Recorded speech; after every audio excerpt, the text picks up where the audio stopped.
Hello mga sir, mga ma'am, pasensya na ngayon lang naka-online.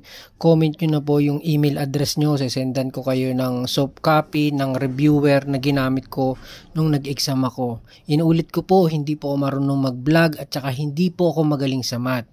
Ako po ay nag-uniting lang po at nung binigay sa akin ng PRC ay math major. Katatapos lang po kasi ng aming oath taking nung 9. Ito po oh. Yan, nag-oath taking po kami. Kaya ngayon lang ako nakapag-upload ulit. Yan. Sa mga nais na mga reviewer, sa may gusto ng reviewer, comment nyo lang yung email address nyo or Facebook account. Sisendan ko po kayo. Libre, wala pong bayad. Ito po, nung February 9, nag-ano po kami, nag-oath taking sa PICC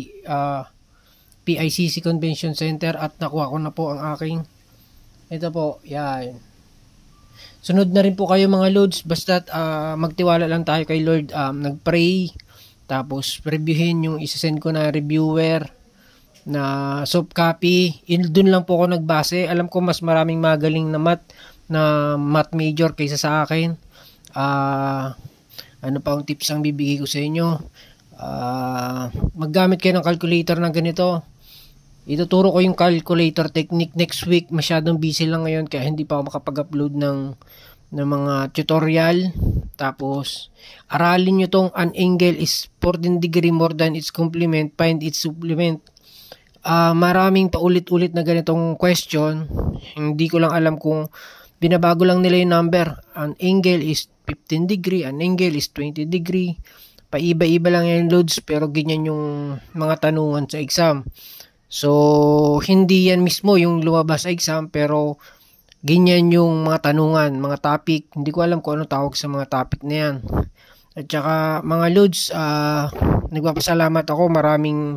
Maraming nag-subscribe, marami ding nag-like, marami rin nag-comment.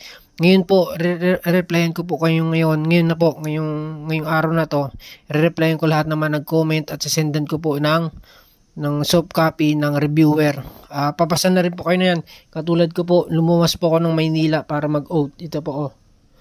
Yan, ito po yung oath taking ko. Tapos ito po yung aking badge.